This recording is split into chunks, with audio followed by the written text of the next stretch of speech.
इस बीच सू किकी सू ग्रुप के लिए गाड़ी चलाकर गई। ग्रेजुएशन के बाद वो विदेश जा सकती थी, लेकिन उसने चीन में ही रहने का फैसला किया, अपने परिवार की कंपनी के साथ रहने का। उसका मकसद आसान था, एक मशहूर घरेलू कॉस्मेटिक्स ब्रांड बनाना जो इंटरनेशनल लेवल पर मशहूर हो और चीनी प्रोडक्ट्स को दुनिया तक पहुंचाना। वो कुछ ऐसे लोगों की तरह नहीं थी जो विदेश घूमने के बाद सोचते हैं कि दूसरी तरफ की घास हमेशा हरी होती है।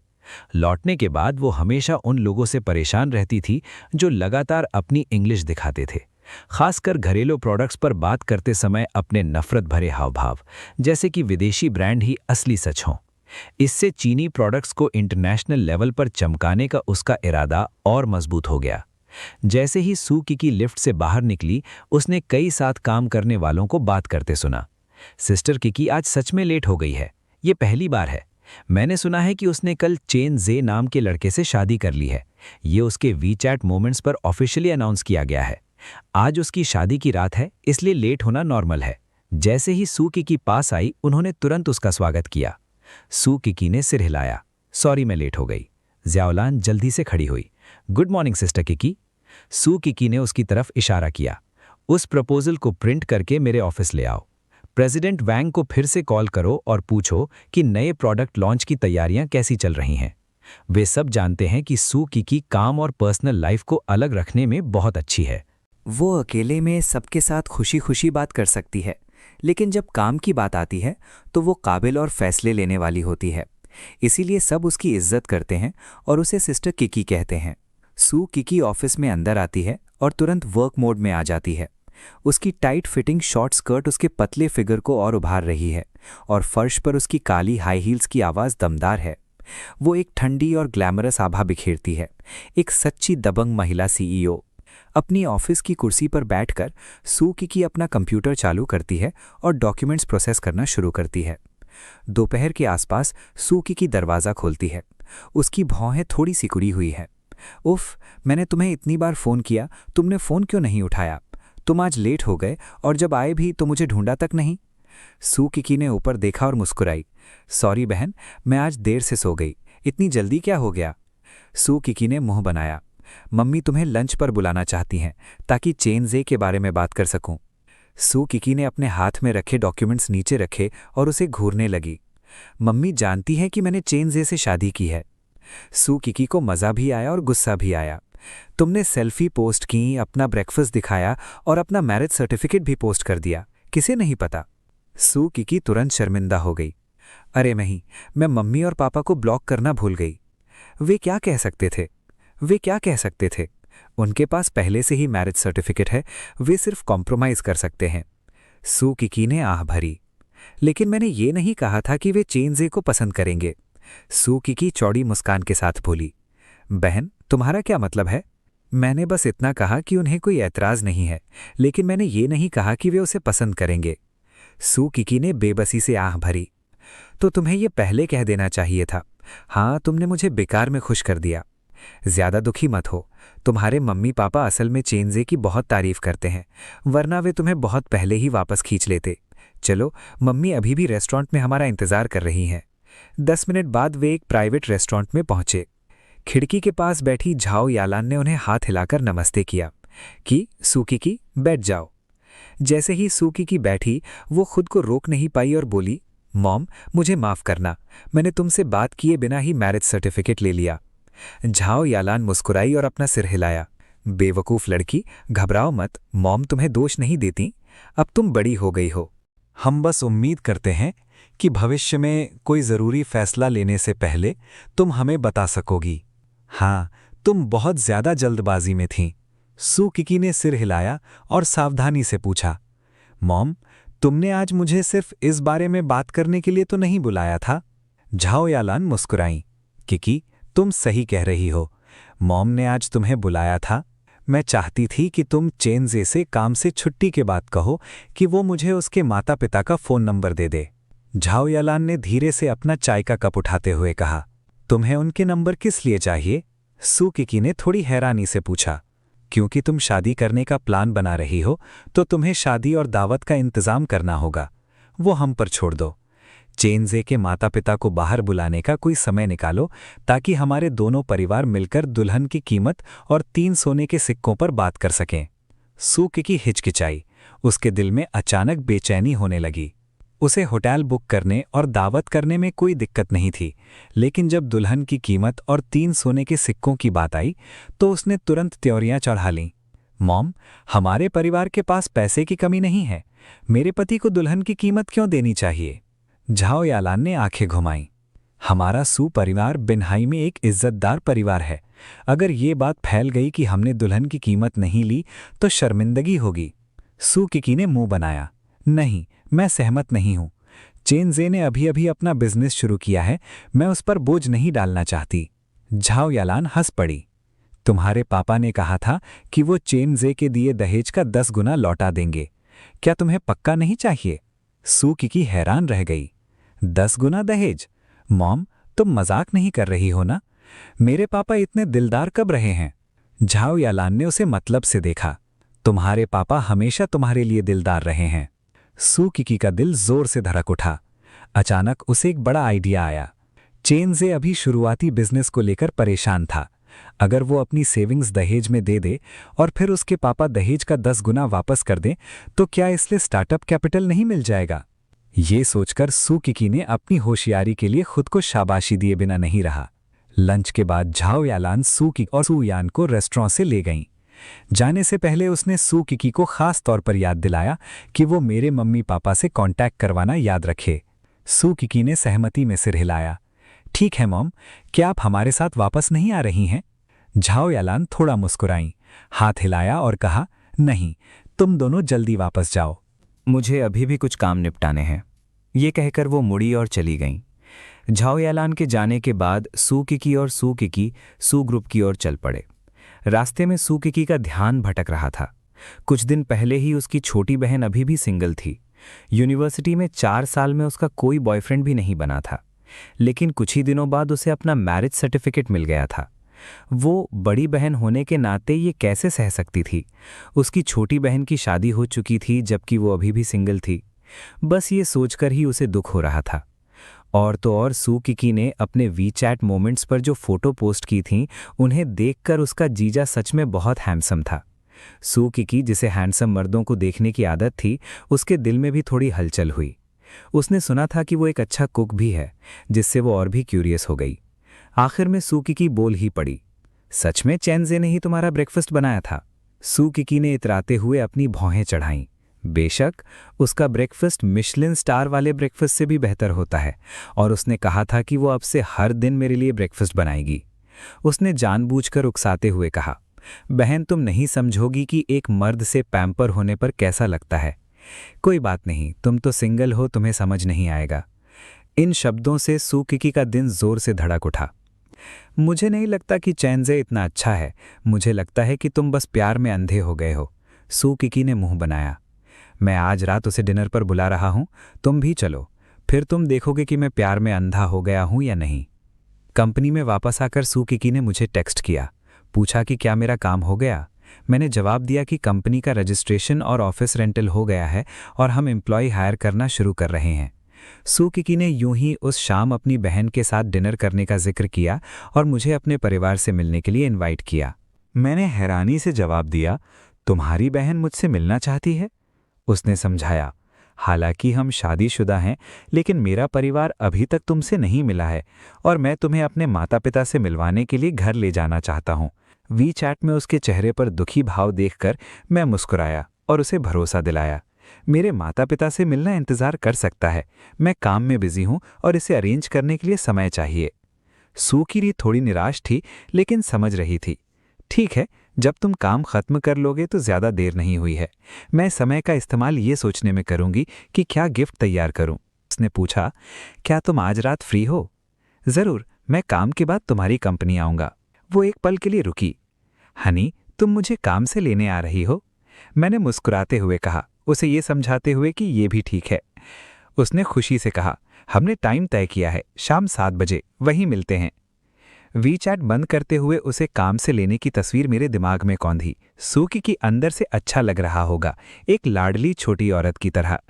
कुछ घंटों बाद उसे लेने की कल्पना करना, उसके कलीग्स गॉसिप कर रहे होंगे, उनके एक्सप्रेशन कितने अलग अलग और दिलचस्प होंगे। उस दोपहर मैंने एक रिक्रूटमेंट प्लेटफॉर्म पर जॉब ओपनिंग्स पोस्ट की, जिसके लिए अच्छी सैलरी का ऑफर था, जिसके लिए दर्जनों से ज़्यादा रिज्यूमे आए। दोपहर भर इंटरव्यू के बाद मैंने 5 लोगों को हायर किया और बाकी लोग निराश होकर चले गए। ये सीन देखकर मैं आह भरने से खुद को रोक नहीं पाया। सिस्टम की मदद के बिना मैं शायद अभी भी एक ऑफिस बिल्डिंग में मेहनत कर रहा होता, लेकिन इसने मेरी किस्मत बदल दी। टाइम देखा तो लगभग 6:30 बज रहे थे। पत्नी को लेने का टाइम हो गया था।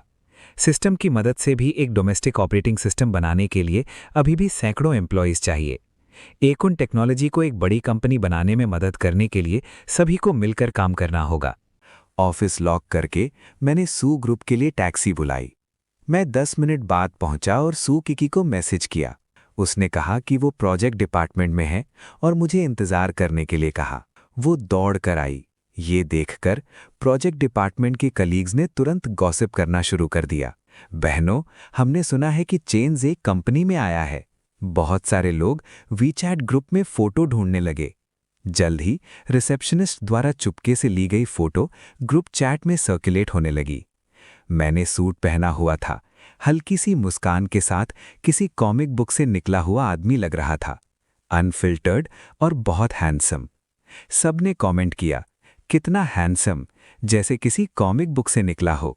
कुछ ने तो इस रोल के लिए अपने बर्स्ट साइज को सैक्रिफाइस करने का भी मजाक उड़ाया। हवा में हंसी गूंज रही थी। मैं अंदाजा लगा सकता था कि कंपनी में माहौल कितना खुशनुमा था। सू की लिफ्ट से लॉबी में आई और उसने मुझे दरवाजे पर देखा।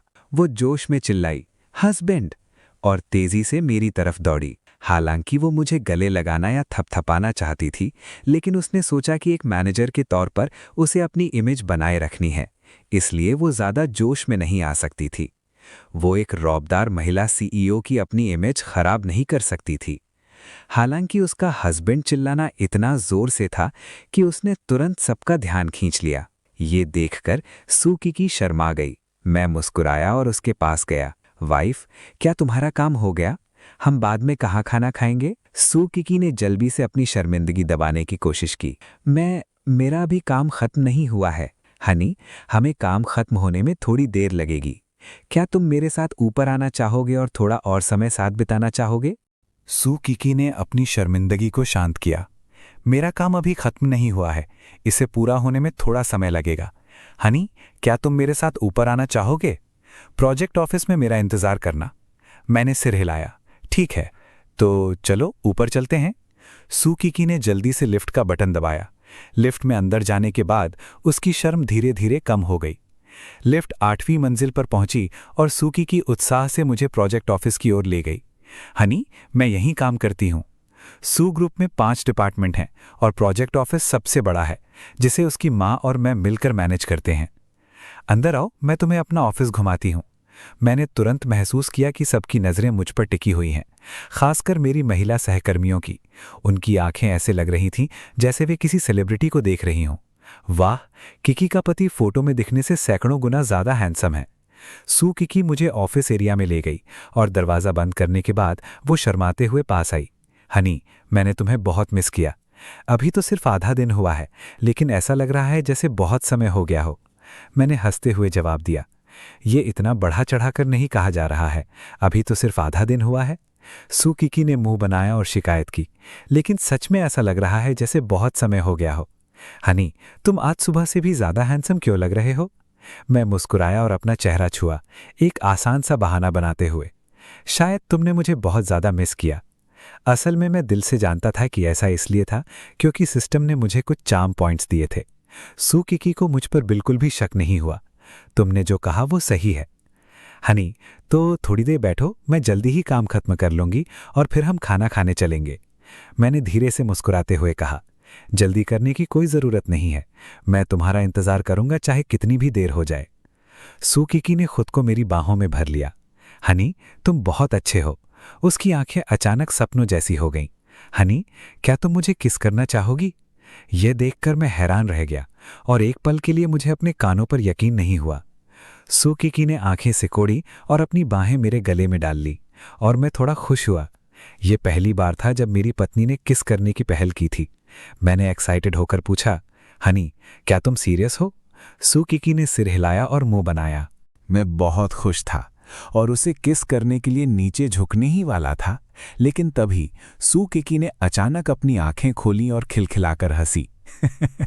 हनी, मैं तो बस तुम्हें टीज कर रही थी। तुम सच में ये करना चाहते हो?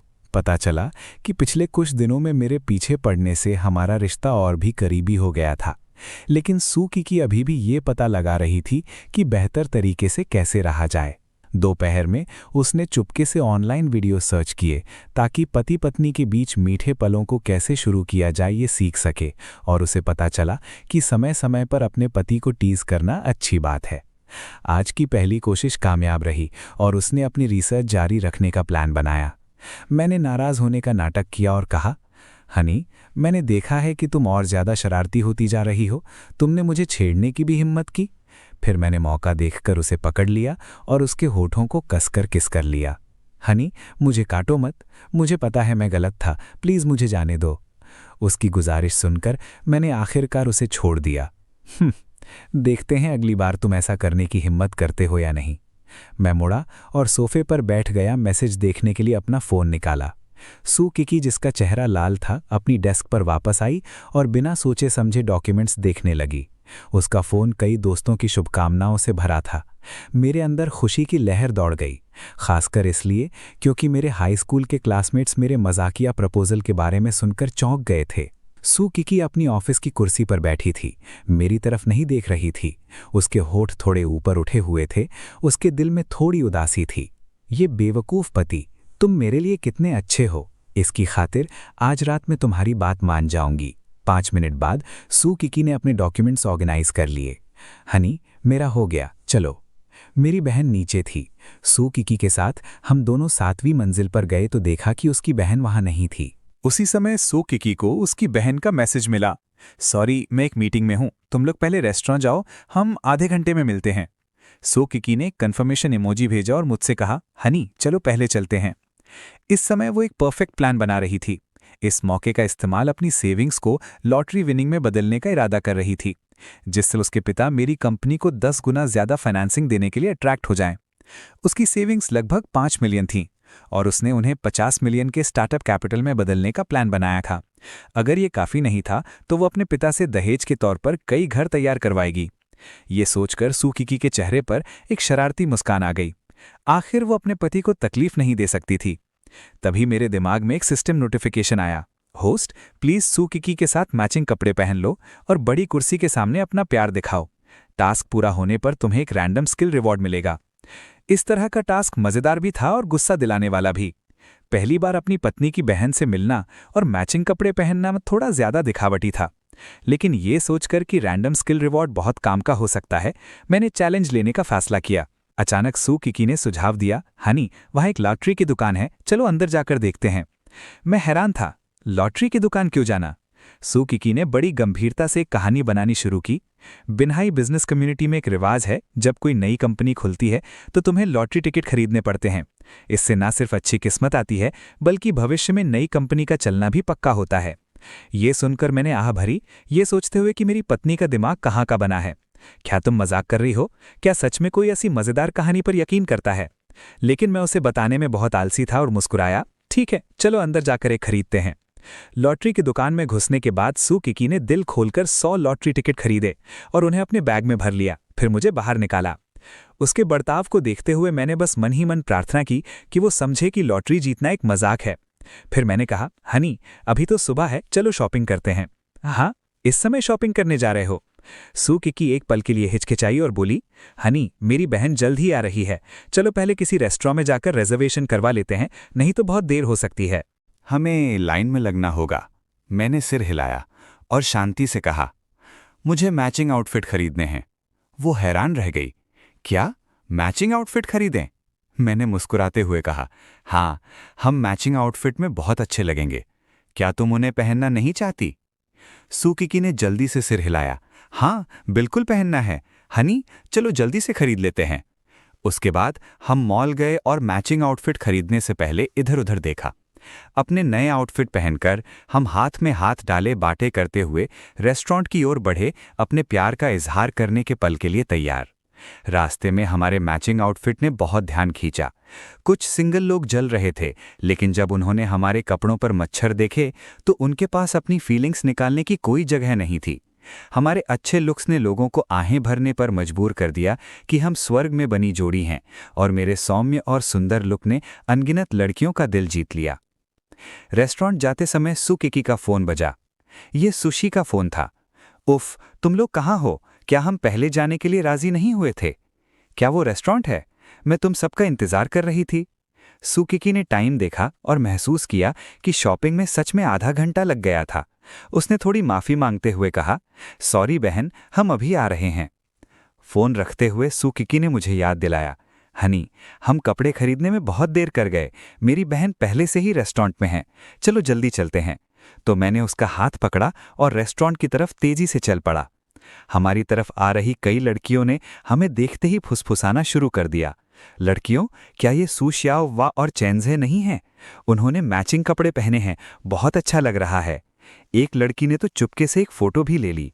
फोटो लेने और उन्हें ग्रुप चैट में पोस्ट करने से तुरंत चर्चा शुरू हो गई। बिन्हाई यूनिवर्सिटी में कई मेल स्टूडेंट्स ने सुकिकी के सामने अपनी फीलिंग जाहिर की थीं, लेकिन उन्हें प्यार से ये कहकर मना कर दिया गया था कि वे यूनिवर्सिटी के अपने 4 साल के दौरान डेट नहीं करेंगे। हालांकि ग्रेजुएशन के दिन उसने सार्वजनिक रूप से प्रस्ताव रखा और अपनी सगाई की घोषणा की। अपना विवाह प्रमाण पत्र पोस्ट किया, जिससे परिसर में छात्रों को अविश्वसनीय रूप से ईर्ष्या हुई। हमें हाथ में हाथ डालकर चलते देख उनकी ईर्ष्या और बढ़ गई। निजी रेस्टोरेंट में हमने दरवाज़ा खोला और तुरंत सुशी को कोने में बैठे देखा। हम हाथ में हाथ डाले उसके सामने बैठ गए। जब सुशी ने हमारे आकर्षक मिलते जुलते कपड़ों पर ध्यान दिया, क्या आप लोग मिलते जुलते कपड़े पहने हैं? अपने सामने के दृश्य को देखकर सुशी को लगा जैसे उसे बहुत बुरा लगा हो। वो एक पल के लिए स्तब्ध रह गई। ये कपड़े क्रोधित करने वाले थे, एकल लोगों के लिए बहुत अमित्र। लेकिन ईमानदार होने के लिए चेंजे और सुकिकी वास्तव में अपने मिलते जुलते कपड़ों में काफी अच्छी तरह से मेल खाते दिख रहे थे। सुसी इस बात से मना नहीं कर सकती थी, लेकिन पति ढूंढना किसी आइडल को चुनने जैसा नहीं था। सिर्फ लुक्स काफी नहीं थे। सबसे जरूरी बात ये थी कि चेंजे अपनी बहन के साथ कैसा बर्ताव करता था। आखिरकार अच्छा लुक सब एक जैसा होता है और समय के टेस्ट पर खरा नहीं उतरता। सिर्फ अच्छा कैरेक्टर और अच्छी पर्सनालिटी ही किसी रिश्ते को बनाए रख सकती है। इसलिए अपनी बहन की आने वाली खुशी के लिए सुसी ने बाद में अपनी जीजा के बारे में अच्छी तरह से पता लगाने का फैसला किया। वो देखना चाहती थी कि चेंजे उतना ही अच्छा है जितना कि किकी ने कहा था। हनी, मैं तुम्हें इंट्रोड्यूस कराती हूँ, ये मेरी बड़ी बहन सुसी हैं। वो हमारे सू ग्रुप की वाइस प्रेसिडेंट और मार्केटिंग डायरेक्टर भी हैं। जहाँ तक मेरी बात है, जैसा कि तुमने अभी देखा, मैं प्रोडक्ट डिपार्टमेंट की हेड हूँ। मैं प्रोडक्ट डेवलपमेंट के लिए रिस्पॉन्सिबल हूँ और वो प्रोडक्ट सेल्स के लिए रिस्पॉन्सिबल हैं, सुकिकी ने कहा। फिर सुसी को इंट्रोड्यूस किया। सिस्टर, ये मेरे पति चेंजे हैं। चेंजे ने सुसी को देखा और मुस्कुराते हुए कहा, हेलो सिस्टर सुसी। सुसी ने प्यार से चेंजे को सिर हिलाया। हालांकि सुसी और सुकिकी बहनें थीं, लेकिन उनके स्टाइल बिल्कुल अलग थे। सुसी में एक सेक्सी मैच्योर औरत का वाइब था, लंबी और सेक्सी ऑफिस लेडी की यूनिफॉर्म पहने हुए उसके लंबे सुंदर पैर बहुत आकर्षक लग रहे थे। दूसरी ओर सुकिकी का वाइब एकदम साफ और मासूम क्यूट था। उसे आसानी से धमकाया जा सकता था। हालांकि सुकिकी काम पर खुद को एक मजबूत औरत के तौर पर दिखाती थी, लेकिन ये सिर्फ उसका प्रोटेक्टिव शेल था। अकेले में सुकिकी काफी सॉफ्ट और क्यूट थी, ऐसी इंसान जो रिजर्व्ड रहती थी और आसानी से मर्दों की प्रोटेक्टिव इंस्टिंक्ट जगा देती थी। वरना कंपनी के एम्प्लॉय दोनों बहनों के लिए 2 अलग-अलग टाइटल इस्तेमाल करते। जब वे सुकिकी को देखते तो ज़्यादातर एम्प्लॉय उसे सिस्टर किकी कहते, लेकिन जब सुसी की बात आती तो कोई भी उसे उसके नाम से बुलाने की हिम्मत नहीं करता था। वे सब उसे प्रेसिडेंट सू कहते थे। इससे दोनों बहनों के बीच बहुत बड़ा फर्क पता चलता था। तो बहन, क्या तुम मेरे पति की खूबसूरती पर फिदा नहीं हो? चेंजे के साथ बाहों में बाहें डाले सुकिकी बहुत खुश लग रही थी। सुशी ने आंखें घुमाई और बोलने ही वाली थी कि वेटर डिश ले आया। उनके आने से पहले ही सुशी ने ऑर्डर कर दिया था। वो अपनी बहन की पसंद अच्छी तरह जानती थी, लेकिन चेंजे के बारे में उसे ज़्यादा नहीं पता था। हालांकि उसने कुछ घर जैसी डिश ऑर्डर की थी जो ज़्यादातर लोगों की पसंद के हिसाब से होनी चाहिए। चेंजे, मैंने कुछ घर जैसी डिश ऑर्डर की हैं, देखो क्या तुम्हें कुछ खाने को मिलेगा? हम और भी डाल सकते हैं। जैसे ही उसने कहा, सुशी ने मेन्यू उठाया और उसे दे दिया। चैनजे ने हाथ हिलाया और कहा, ज़रूरत नहीं है, ये डिश मेरे टेस्ट के हिसाब से है। जब वे बात कर रहे थे, सू किकी ने अपनी चॉपस्टिक उठाई और चुपके से एक बाइट चखी, लेकिन जल्दी से नफरत से उसे नीचे रख दिया। क्या हुआ? क्या ये अच्छा नहीं है? ये देखकर सुशी ने कुछ शक से पूछा। ठीक है, लेकिन जब से मैंने आज सुबह अपने पति का बनाया खाना चखा है, मुझे लग रहा है कि बाहर का खाना, खैर, निगलना मुश्किल है। ये सुनकर सुशी के होंठ यकीन न करते हुए फड़के। क्या तुम थोड़ी बढ़ा चढ़ाकर नहीं कह रही हो? असल में सू किकी बढ़ा चढ़ाकर नहीं कह रही थी, शायद इसलिए क्योंकि वो भारी मीठी डिश खा खा कर थक गई थी, इसलिए उसे साधारण रेमन इतना स्वादिष्ट लगा। इसके अलावा ये चैनजे का खुद बनाया हुआ एक प्यारा नाश्ता था। कम से कम एटीट्यूड के मामले में वो पहले ही बहुत कुछ जीत चुका था। नए प्यार में डूबे कपल्स को इंस्टेंट नूडल्स भी बहुत स्वादिष्ट लगते हैं। लेकिन एक सिंगल लड़के के लिए भले ही आप उसे सबसे अच्छी डिश खाने दें, फिर भी उसे लगेगा कि कुछ कमी है। इसे ही कहते हैं, प्यार सबसे आसान चीज़ों को भी कीमती बना देता है, लेकिन बेरहम इंसान को कुछ भी महसूस नहीं होता। बेशक दोनों की तुलना नहीं की जा सकती। वाइफ, तुम ये क्यों नहीं ट्राई करती? हालांकि बाहर का खाना तुम्हारे पति के बनाए खाने का मुकाबला नहीं कर सकता। चेनजे ने मीट का एक टुकड़ा उठाया और सू किकी के मुंह में डाल दिया। आह, ध्यान से, ये गर्म है। सू किकी ने जल्दी से अपना मुंह खोला और मीट खाया। उसका चेहरा खुशी से चमक रहा था। ये देखकर सुशी का चेहरा फिर से काला पड़ गया और उसके अंदर एक खट्टी फीलिंग आ गई। उसने आज चेनजे को खास तौर पर अपने जीजा को टेस्ट करने के लिए बुलाया था, लेकिन उसे उम्मीद नहीं थी कि वे इतने सबके सामने अपना प्यार दिखाएंगे। उसने अभी तक अपनी चॉपस्टिक को छुआ भी नहीं था और वो उनके पीडीए से लगभग भर चुका था।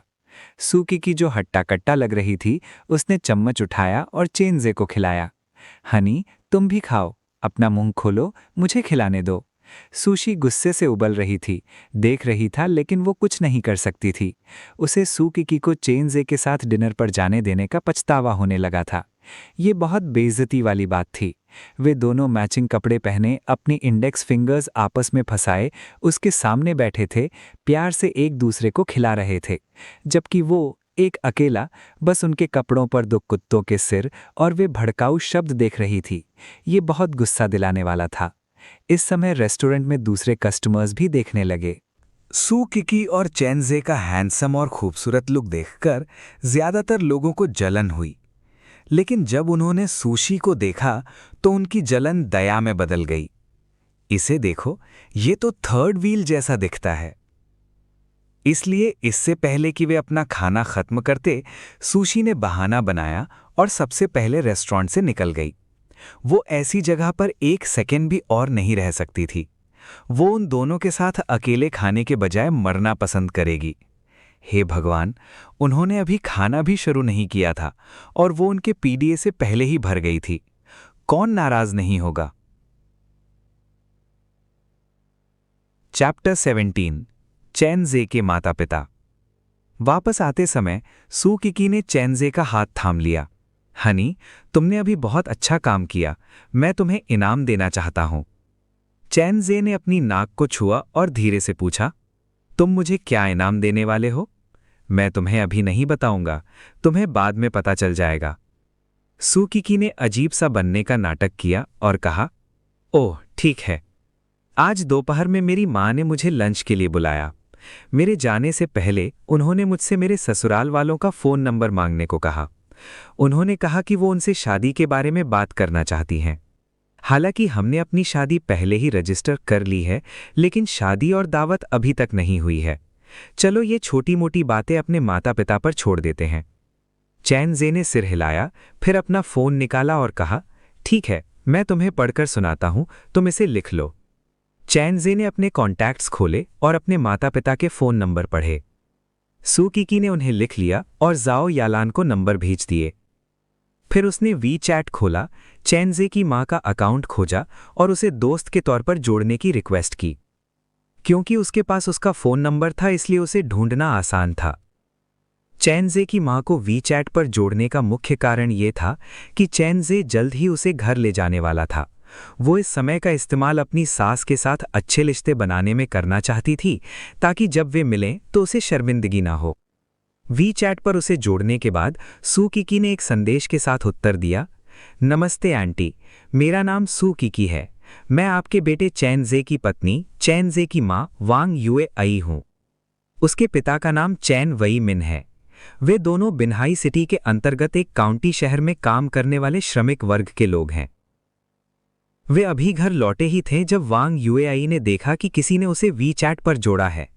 पहले तो उसने सोचा कि ये काम से एक नया सहकर्मी है। अप्रत्याशित रूप से दूसरा व्यक्ति वास्तव में उसकी बहू थी। वांग युए ने तुरंत सू किकी के वीचैट मूवमेंट्स को खोला और पढ़ना शुरू कर दिया। पिछले कुछ दिनों में सू किकी ने कई अपडेट्स पोस्ट किए थे जो सभी चैनजे से संबंधित थे, और पृष्ठभूमि की तस्वीरें उसकी और चैनजे की एक साथ तस्वीरें थीं। ऐसा लग रहा था कि दूसरा व्यक्ति वास्तव में उसकी बहू थी। कुछ दिनों पहले जब उसे पता चला कि चैनजे और सू किकी ने शादी कर ली है, उसने कभी सोचा भी नहीं था कि उसका बेटा इतनी खूबसूरत पत्नी से शादी कर सकता है। इसके अलावा वो सू ग्रुप की दूसरी राजकुमारी है। सू ग्रुप यकीनन बिन्हाई शहर में ब्यूटी इंडस्ट्री की सबसे बड़ी कंपनी है, जो हर साल शहर के लिए हजारों नौकरियां पैदा करती है। शहर के नेता भी सू जियांगवो का बहुत सम्मान करते हैं। ये देखकर कि वांग युए ने बहुत देर से जवाब नहीं दिया था, सू किकी खुद को रोक नहीं पाई और पूछ बैठी, आंटी, क्या आप वहाँ हैं? वांग युए ने तुरंत जवाब दिया और टाइप किया, किकी, मैं यहाँ हूँ, और मुझे आंटी मत कहो, मुझे मॉम कहो, मुझे मॉम कहो। वांग युए का मैसेज देखकर सू किकी पूरी तरह हैरान रह गई। शुरू में उसे चिंता थी कि उसकी सास उसे पसंद नहीं करेगी, क्योंकि उसकी दोस्त ने इतने लंबे समय से उसके मैसेज का जवाब नहीं दिया था। लेकिन अचानक उसकी दोस्त सीधे मुद्दे पर आ गई और उसे अपना पता बदलने के लिए कहा। इतने जोश में चिंता की क्या बात थी? तो सू किकी ने तुरंत एक मैसेज टाइप किया, ठीक है मॉम, और एक शर्मीली इमोजी भी लगाई। ये देखकर वांग युए खुशी से खड़ी हो गई। उसके चेहरे पर माँ जैसी मुस्कान थी। इसी समय चैन वैमिन भी किचन से बाहर आ गया। उसने वांग युए का अजीब बर्ताव देखा। वाइफ, क्या तुम हमारे बेटे से बातें कर रही हो? तुम बहुत खुश लग रही हो। वांग युए लिविंग रूम में खड़ी थी, सू किकी से बातें कर रही थी, और उसके पास चैन वैमिन के लिए बिल्कुल समय नहीं था। तुम किस बारे में चिल्ला रहे हो? क्या चावल तैयार हैं? जल्दी करो और पकाओ। क्या तुम देख नहीं सकते कि मैं अपनी बहू के साथ अच्छी बातें कर रही हूं? बहू शब्द सुनकर चैन वैमिन की आंखें चमक उठीं और वो दौड़कर आया और खुशी से पूछा, कौन सी बहू? क्या ये वही लड़की है जिससे चैनजे ने शादी की थी? जब से चैनजे ने सोशल मीडिया पर अपना मैरिज सर्टिफिकेट पोस्ट किया, चैन के रिश्तेदारों में हंगामा मच गया। खासकर चैनजे की आंटी और सेकंड कजिन, उन सभी ने चैन वैमिन को फोन करके पूछा कि चैनजे के साथ क्या हो रहा है। उस समय चैन वैमिन और सू किकी पूरी तरह हैरान थे। उन्हें बिल्कुल भी पता नहीं था कि चैनजे शादीशुदा है। उनका रिएक्शन बिल्कुल सू किकी के माता पिता जैसा ही था। इसीलिए वे पिछले कुछ दिनों से चैनजे को बार बार फोन कर रहे थे। उससे कह रहे थे कि वो अपनी पत्नी को घर ले आए ताकि वे देख सकें कि उनकी होने वाली बहू कैसी दिखती है। पत्नी, हमारी होने वाली बहू को बताना कि वो कब फ्री हो और चैनजे के साथ घर आ जाए। हम उससे मिलना चाहते हैं। वांग युए ने आंखें घुमाईं। कौन सी होने वाली बहू? किकी हमारी बहू है, ठीक है? वे पहले ही शादीशुदा हैं। चैन वैमिन ने जल्दी से अपना मुंह थपथपाया। हाँ, मैंने गलत कहा। तभी सू किकी ने कई मैसेज भेजे। मॉम, मैंने आपको वी चैट पर ऐड किया है। असल में मुझे आपको कुछ और बताना था। चैनजे और मैंने अपनी शादी रजिस्टर कर ली है, लेकिन अभी तक हमारी शादी नहीं हुई है। मेरी माँ ने कहा है कि वो आपसे शादी के बारे में बात करना चाहती हैं। कुछ दिनों में चैनजे और मैं घर वापस जाकर आपके लिए गिफ्ट लाएंगे। आप मुझे बता सकती हैं कि आपको क्या पसंद है। सू किकी का मैसेज देखकर वांग युए ने जल्दी से जवाब टाइप किया, इसकी कोई ज़रूरत नहीं है, बस आना ही काफ़ी है। अगर तुम सच में कोई गिफ्ट लाना चाहती हो तो मेरे लिए एक पोता ले आओ और मैं खुश हो जाऊंगी। मैसेज भेजने के बाद वांग युए को लगा कि कुछ गड़बड़ है। उसने जल्दी से आखिरी लाइन वापस ले ली, लेकिन सू किकी पहले ही देख चुकी थी। ऐसा लग रहा था कि उसके ससुराल वाले अब भी उसे बहुत पसंद करते थे। वे शादी के इतनी जल्दी बच्चा पैदा करने के लिए उस पर पहले से ही दबाव डाल रहे थे। ये सोचकर सू किकी के चेहरे पर एक प्यारी सी मुस्कान आ गई। वाइफ, तुम किससे चैट कर रही हो? तुम इतनी खुशी से कितना मुस्कुरा रही हो? चैनजे ने पूछा, खुद को रोक नहीं पाया। सू किकी मुस्कुराई, मैं मॉम से चैट कर रही हूँ। मॉम? सू किकी ने सिर हिलाया, हाँ मॉम। फिर उसने चैनजे को चैट इंटरफेस दिखाने के लिए अपना फोन ऊपर उठाया। वाइफ, तुम कुछ और ही हो, तुमने इतनी जल्दी मेरी मॉम से बात कर ली।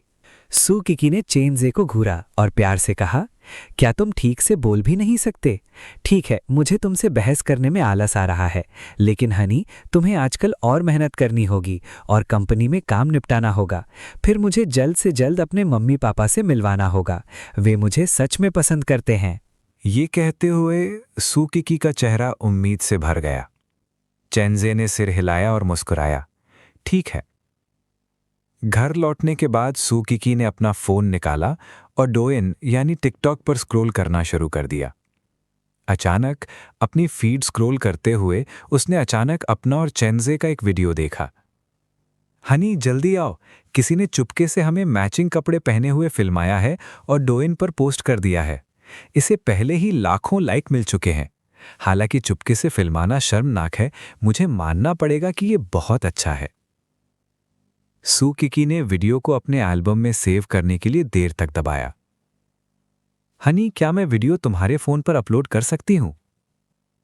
चेनजे एक तौलिया पकड़े हुए वापस आया। फोन टेबल पर है, तुम मेरे लिए इसे अपलोड कर सकते हो, उसने बाथरूम में जाने से पहले कहा। सू किकी ने अपना फोन उठाया। थोड़ी कंफ्यूज थी क्योंकि उसे चेनजे का फोन पासवर्ड नहीं पता था। क्या ये उसके पति का जन्मदिन या कोई एनिवर्सरी हो सकती है? सू किकी ने अपने हिसाब से कई बार पासवर्ड डालने की कोशिश की, लेकिन यह हमेशा गलत पासवर्ड दिखाता था। आखिर में सू किकी ने चलो ट्राई करते हैं वाले एटीट्यूड से वो तारीख डाली जब उन्हें कल अपना मैरिज सर्टिफिकेट मिला था। उम्मीद के मुताबिक ये काम कर गया। सू किकी का चेहरा तुरंत मुस्कान से खिल उठा। हे, ऐसा लगता है कि मेरे पति को अब भी मेरी परवाह है। उसने चुपचाप अपना फोन निकाला और पासवर्ड बदलकर वो तारीख भी डाल दी जिस दिन उन्हें कल अपना मैरिज सर्टिफिकेट मिला था। इस समय बाथरूम में चेनजे बाथटब में लेटा हुआ था, अच्छे से नहा रहा था। अचानक सिस्टम की आवाज गूंजी। डिंग डोंग, बधाई हो होस्ट, आपने Sichuan couples home renovation and affectionate love mission पूरा कर लिया है। Reward, skill exposure boost, company सही रास्ते पर आ गई है। अगले कुछ दिनों में चेनजे ने सुबह से शाम तक बहुत मेहनत किया। अपनी कोशिशों से उन्होंने आखिरकार 100 से ज़्यादा एम्प्लॉय भर्ती किए, जिससे फेंगशन टेक्नोलॉजी सही रास्ते पर आ गई।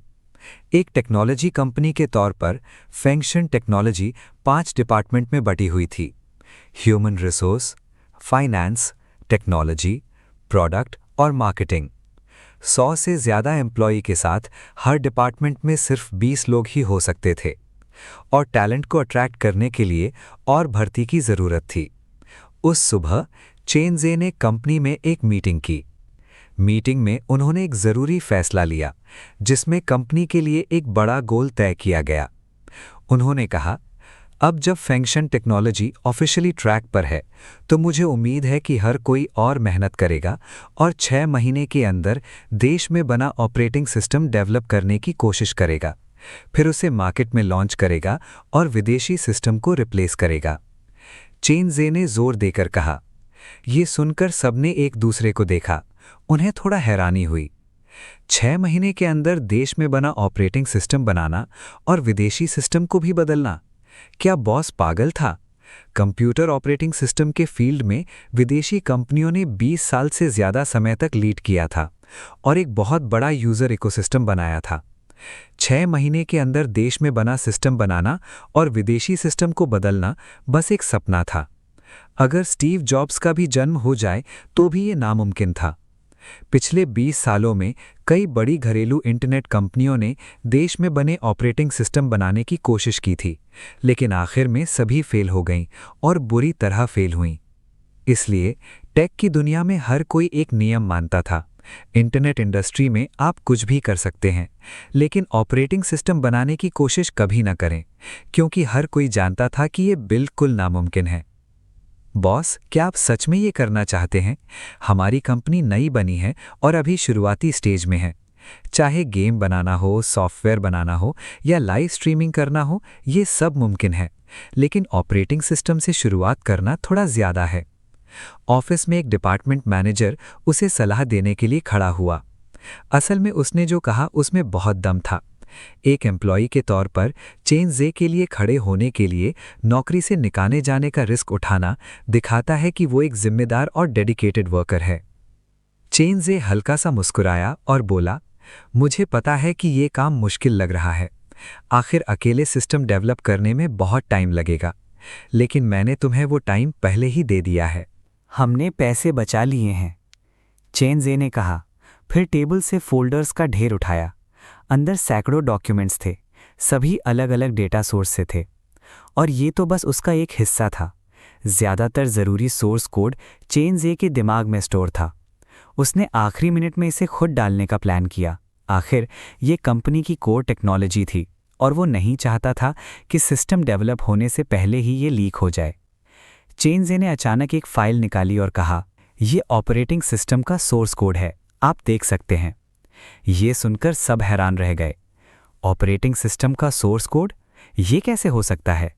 वहां मौजूद एम्प्लॉई चेन जे को हैरानी से देख रहे थे, खासकर टेक्निकल डिपार्टमेंट के प्रोग्रामर, जो उसे ऐसे देख रहे थे जैसे वो भगवान हो। दूसरे लोग शायद सोर्स कोड के मतलब ना समझें, लेकिन वे सब कुछ अच्छी तरह जानते थे। सोर्स कोड होना एग्जाम पास करने जैसा है। इस समय आपके हाथ में एक स्टैंडर्ड आंसर की होती है, आपको बस उसे कॉपी करना होता है। यह आसान है, सुविधाजनक है और आप जल्दी से परफेक्ट स्कोर पा सकते हैं। लेकिन प्रेसिडेंट चेन के पास सिस्टम का सोर्स कोड कैसे है? आप जानते हैं, ऑपरेटिंग सिस्टम बनाना बहुत मुश्किल है। चीन में बड़ी इंटरनेट कंपनियों को भी एक मैच्योर सिस्टम बनाने में कम से कम 3 से 5 साल लगते हैं। फिर भी प्रेसिडेंट चेन सोर्स कोड होने का दावा करते हैं। उन्होंने ऐसा कैसे किया? सभी को शक हुआ। फिर चेन जे ने हाथ हिलाया और धीरे से कहा, इसके अलावा मैं आपको ये भी बताना चाहता हूं कि ये सिस्टम हमारे देश का एक ऑपरेटिंग सिस्टम है, जो पूरी तरह से चीनी असेंबली भाषा से बना है। चीनी में प्रोग्रामिंग के अपने नेचुरल फ़ायदे हैं।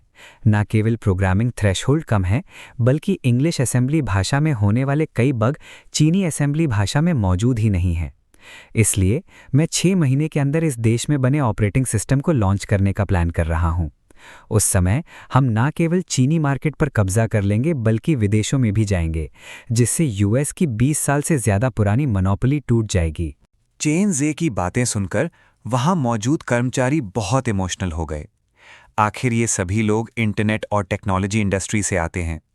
इस फील्ड में चीन यूएस से बहुत पीछे है, इसलिए एक मैच्योर घरेलू ऑपरेटिंग सिस्टम होना सबसे ज़रूरी है। हम इंटरनेट के ज़माने में जी रहे हैं।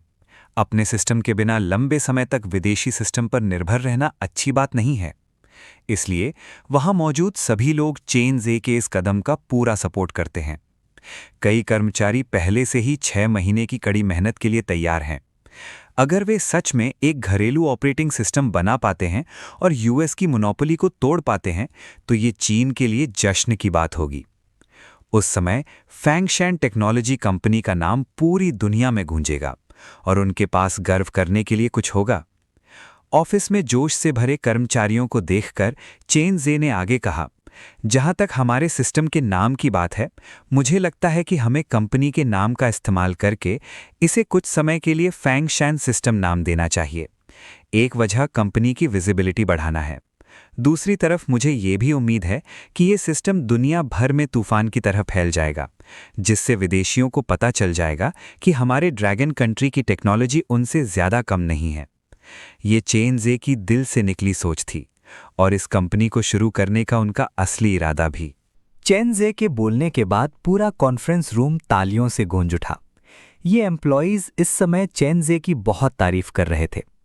उन्होंने कभी सोचा भी नहीं था कि किसी बॉस का इतना बड़ा एम्बिशन होगा। चीन के उन बॉस की तुलना में जो सिर्फ अपने एम्प्लॉय का फ़ायदा उठाना जानते थे, चेन जे बस एक संत थे। भीड़ में एक फुसफुसाहट गूंजी। बाकी सब बातों को एक तरफ रख दें तो सिर्फ चेन की हिम्मत ही मुझे इम्प्रेस करने के लिए काफ़ी है। सिर्फ इम्प्रेस करने से ज़्यादा मैं तो असल में उनकी पूजा कर रहा हूँ। चीन के वे खून चूसने वाले बॉस हमारे चेन के सामने कीड़े मकोड़ों के अलावा कुछ नहीं है। और है ना, चेन की सैलरी और बेनिफिट्स इंडस्ट्री में सबसे अच्छे हैं। 9 to 5, वीकेंड की छुट्टी और साल के आखिर में डबल बोनस। अगर ये ऑनलाइन पोस्ट किया जाता तो क्या वे सभी ऑफिस वर्कर्स जलन से लाल नहीं हो जाते? बस इतना ही, मैं इसे अभी पोस्ट करने जा रहा हूं और थोड़ी शेखी बघारूंगा। मीटिंग रूम से निकलने के बाद कुछ शेखी बघारने वाले कर्मचारियों ने तुरंत ऑनलाइन पोस्ट किया, अपनी सैलरी और कंपनी की इंसानियत वाली पॉलिसी के बारे में शेखी बघारते हुए। ये पोस्ट तेजी से वायरल हो गई, जिसे लाखों बार रीपोस्ट किया गया। 1 घंटे बाद ये बड़े सोशल मीडिया प्लेटफॉर्म्स पर ट्रेंडिंग लिस्ट में टॉप पर आ गया। यहां तक कि ऑफिशियल मीडिया आउटलेट्स ने भी फेंक्शन टेक्नोलॉजी की तारीफ की। पोस्ट पढ़ने के बाद नेटिजन्स हैरान रह गए और कमेंट करने लगे, हे भगवान, ये कैसी कमाल की कंपनी है। 9 से 5, वीकेंड की छुट्टी और कोई टाइमिंग नहीं। मिनिमम वेज 20,000 युआन से शुरू होता है और प्रोग्रामर्स 50,000 युआन कमाते हैं। प्रोबेशन के बाद हर महीने घर, कार और मेडिकल सब्सिडी मिलती है। साथ ही साल के आखिर में डबल सैलरी मिलती है। सबसे अजीब बात यह है कि अगर कर्मचारी परफॉर्मेंस टारगेट पूरा करते हैं तो कंपनी उन्हें 80 स्क्वायर मीटर का अपार्टमेंट इनाम में देती है। क्या ये किसी तरह की स्कैम कंपनी है? इसके फायदे स्कैम से भी बेहतर हैं। ट्रेंडिंग टॉपिक के नीचे कमेंट्स। ज्यादातर लोग सवाल कर रहे हैं कि क्या ये कंपनी स्कैम है, क्योंकि उन्होंने चीन में फेंक्शन टेक्नोलॉजी नाम की किसी बड़ी कंपनी के बारे में कभी नहीं सुना है।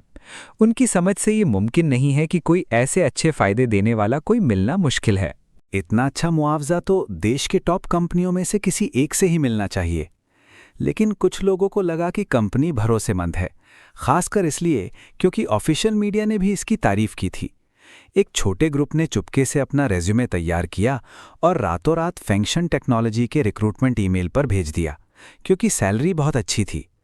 चेन जे को इस बात का पता नहीं था। उस शाम काम के बाद वो सू किकी को लेने सू ग्रुप गया। बिल्डिंग में पहुंचकर चेन जे ने देखा कि सू किकी पहले से ही एंट्रेंस पर इंतजार कर रही थी। उसे देखकर वो दौड़कर उसके पास गई और उसका हाथ पकड़ लिया। हनी, आज तुम इतनी लेट क्यों हो? चेन जे मुस्कुराया और बोला, कंपनी में कुछ काम आ गया था, इसलिए मुझे देर हो गई। चलो घर चलते हैं। आज रात तुम क्या खाना चाहती हो? सू किकी ने एक पल सोचा, फिर अपनी पसंद की डिश के नाम बताए। उसने आगे कहा, वैसे हनी, क्या तुम्हें आज दोपहर कोई बैंक ट्रांसफर नोटिफिकेशन मिला? Bank transfer notification? चेन जे ने याद किया, मुझे नहीं लगता। आज कंपनी की ऑफिशियल ओपनिंग थी और उसे बहुत सी चीजें संभालनी थीं, इसलिए चेन जे के पास अपना फोन चेक करने का टाइम नहीं था। काम के बाद वो सीधे अपनी पत्नी को लेने सू ग्रुप चला गया। अब सू किकी की बातें सुनकर चेन जे ने तुरंत अपना फोन निकाला और चेक किया। सच में दोपहर 3 बजे का बैंक ट्रांसफर नोटिफिकेशन था। उसने मैसेज खोला और ध्यान से पढ़ा। थोड़ी देर बाद वो चौंक गया, क्योंकि उसमें साफ साफ लिखा था कि उसे आज दोपहर 3 बजे 20 मिलियन का ट्रांसफर मिला था। चेन जे थोड़ा कंफ्यूज था। उसे याद आया कि सिस्टम ने आज उसे कोई रिवॉर्ड नहीं दिया था। अचानक से 20 मिलियन का ट्रांसफर कैसे हो सकता है? और ट्रांसफर करने वाली कंपनी का नाम था, वो क्या थी? शिनहुओ मीडिया कंपनी? चेन जे ने मुंह बनाया और सू किकी को देखते हुए पूछा, पत्नी, मुझे 20 मिलियन का ट्रांसफर मिला है, क्या हो रहा है? चेन जे के सवालों का सामना करते हुए सू किकी थोड़ा घबरा गई, लेकिन जल्द ही शांत हो गई। चेन जे एक बिजनेस शुरू करना चाहता था, लेकिन उसने उसकी मदद लेने से मना कर दिया। इसलिए सू किकी को दूसरे नंबर पर आना पड़ा और उसने सू जियांगो पर नजरें गड़ा दी। वो दहेज के मामले का इस्तेमाल करके चेन जे को पैसे जुटाने में मदद करना चाहती थी। 20 मिलियन का 10 गुना, जो 200 मिलियन होता। इस पैसे से उसके पति को कैश फ्लो की समस्या के बारे में चिंता करने की जरूरत नहीं होगी। हालांकि अपने पिता की मंजूरी मिलने से पहले वो चेन जे को इस बारे में बिल्कुल नहीं बता सकती थी। इसके बारे में सिर्फ उसकी कॉलेज रूममेट, सबसे अच्छी दोस्त और जिंगहो मीडिया की चेयरमैन ली याओ याओ को पता था। 20 मिलियन में से आधे पैसे सू किकी ने खुद दिए थे और बाकी आधे पैसे उसकी सबसे अच्छी दोस्त ली याओ याओ से उधार लिए थे। सुबह सू किकी ने ली याओ याओ को पैसे ट्रांसफर किए और उससे कहा कि वो इसे कंपनी के नाम पर चेन जे के बैंक अकाउंट में ट्रांसफर कर दे। अगर सू किकी सीधे चेन जे को पैसे ट्रांसफर किए होते तो उसे पक्का पता चल जाता। इसलिए सू किकी सिर्फ मुस्कुराते हुए समझा पाई, हनी, बात ऐसी है, मैं तुम्हें बताना भूल गई। मैंने पहले ही कहा था। क्या तुम्हें याद है, कुछ दिन पहले जब तुमने पहली बार अपनी कंपनी रजिस्टर की थी तो हमने अपनी बहन के साथ डिनर किया था, है ना? चेन जे ने सिर हिलाया। हाँ, और फिर? सू किकी ने चेन जे की तरफ देखा और आगे कहा, तो क्या हम लॉटरी की दुकान में जाकर कुछ लॉटरी टिकट नहीं खरीदे थे?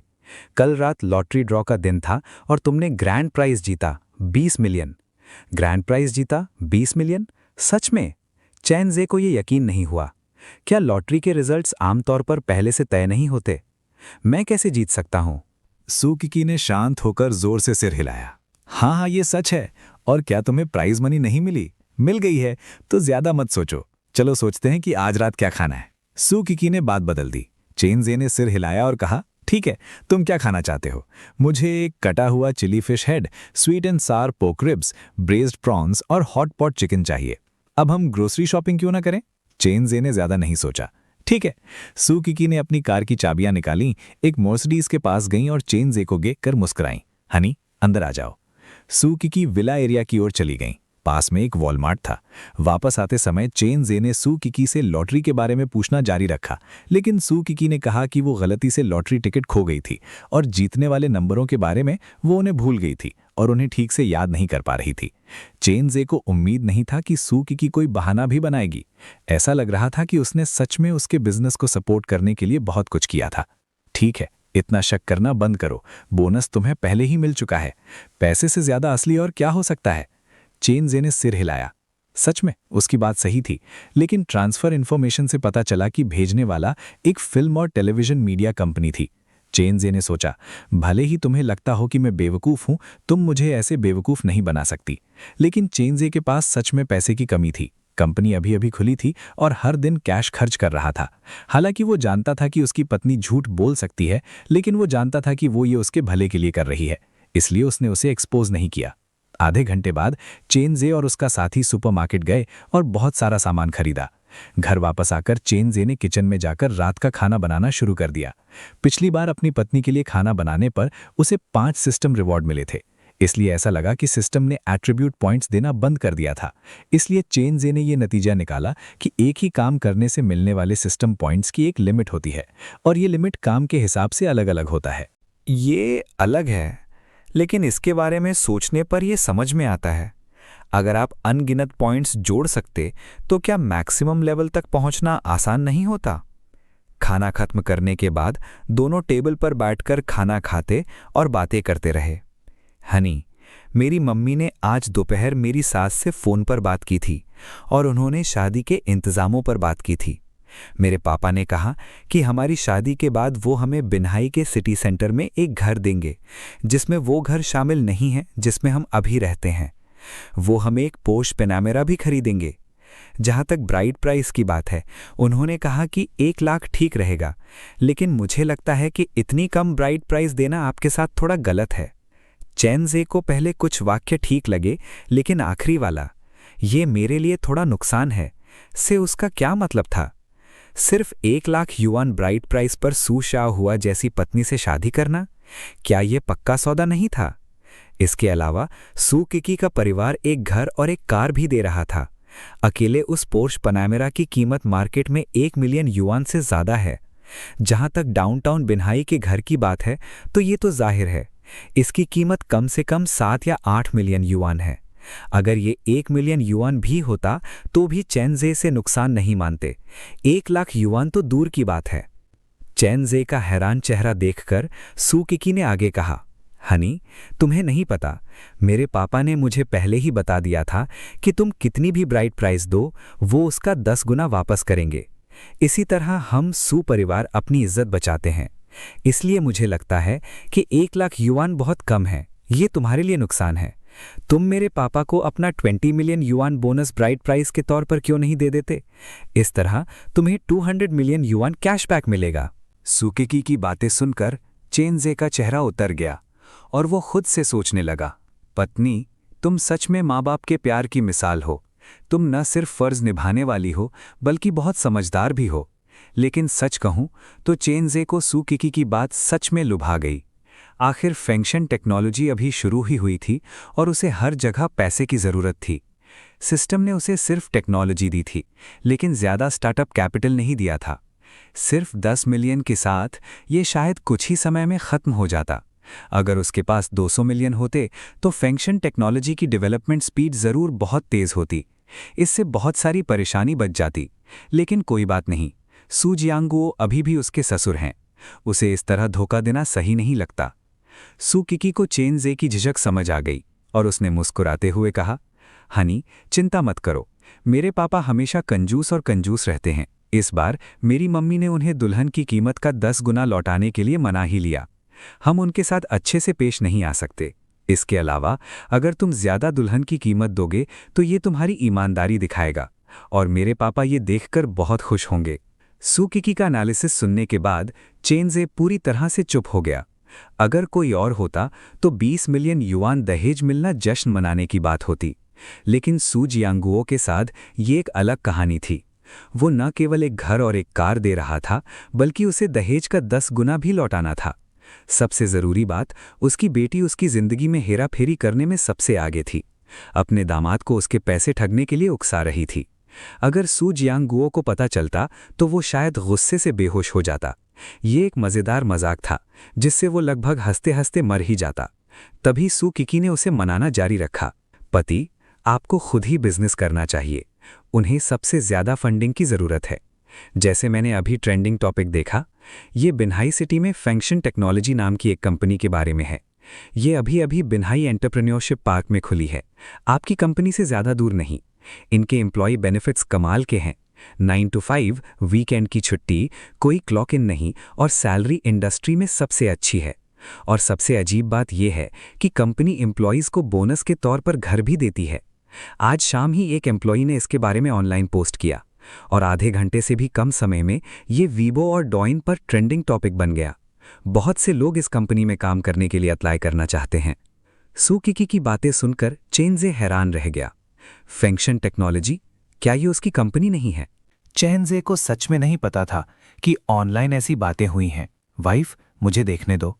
सू किकी ने चेनज़े को अपना फोन दिया। उसे बस इतना पता था कि चेनज़े ने बिन्हाई एंटरप्रेन्योरशिप पार्क में कंपनी खोली है, लेकिन उसे सही जगह या कंपनी का नाम नहीं पता था। सू किकी ने कहा, हनी, अब तुम स्टार्टअप कैपिटल के इंपॉर्टेंट समझ गए हो, है ना? उदाहरण के लिए फैंक्शन टेक्नोलॉजी को ही ले लो। अगर उनके पास काफी फंड नहीं होते तो वे ऐसे फायदे नहीं दे पाते, ना ही वे ट्रेंडिंग टॉपिक पर आ पाते और अपनी कंपनी को एडवर्टाइजिंग में इतना बड़ा बूस्ट दे पाते। अगर वे अपने एम्प्लॉय की सैलरी की गारंटी भी नहीं दे पाते तो ऐसी कंपनी पक्का बहुत जल्दी बैंकरप्ट हो जाएगी। इसलिए मैंने तुम्हें बार बार जोर दिया है कि बिजनेस शुरू करने के लिए पैसे की जरूरत होती है, लेकिन तुम मेरे पैसे इस्तेमाल नहीं करोगे। लेकिन अब ठीक है, तुमने लॉटरी में 20 मिलियन जीते हैं, तुम उस पैसे का इस्तेमाल मेरे डैड को दहेज के तौर पर दे सकते हो और फिर मेरे डैड तुम्हें तय हुए 200 मिलियन कैशबैक देंगे। उन 200 मिलियन से तुम्हें कंपनी के फेल होने की चिंता नहीं करनी पड़ेगी। ये सुनने के बाद चेनज़े ने 200 मिलियन युआन के बारे में सोचना बंद कर दिया और सोचने लगा कि कंपनी के एक एम्प्लॉय की एक कैजुअल पोस्ट से इतना हंगामा क्यों हो सकता है। हालांकि सैलरी इंडस्ट्री के एवरेज से बहुत ज्यादा थी, लेकिन इससे इतना हंगामा नहीं होना चाहिए था। यहां तक कि ऑफिशियल मीडिया का भी ध्यान नहीं खींचना चाहिए था। हालांकि ध्यान से सोचने के बाद चेनज़े को लगा कि यह सही है। कुछ दिन पहले सिस्टम ने उसे एक्सपोजर बूस्ट नाम की एक स्किल दी थी। इस स्किल से चेनज़े और उसकी कंपनी से जुड़ी किसी भी चीज को ज्यादा एक्सपोजर मिलेगा। वो कुछ भी करे, वो ज्यादा दिखाई देगी। इसलिए इस एम्प्लॉय की ऑनलाइन पोस्ट ने इतना ध्यान खींचा। आधे घंटे से भी कम समय में वीबो और डॉइन पर ट्रेंडिंग सर्च में टॉप पर पहुंच गया और यहां तक कि ऑफिशियल मीडिया को फैंक्शन टेक्नोलॉजी की जुबानी तारीफ करने पर मजबूर कर दिया। ये सोचकर चेनज़े ने अपने अलग अलग गुणों और टैलेंट स्किल्स को चेक करने के लिए सिस्टम पैनल खोला।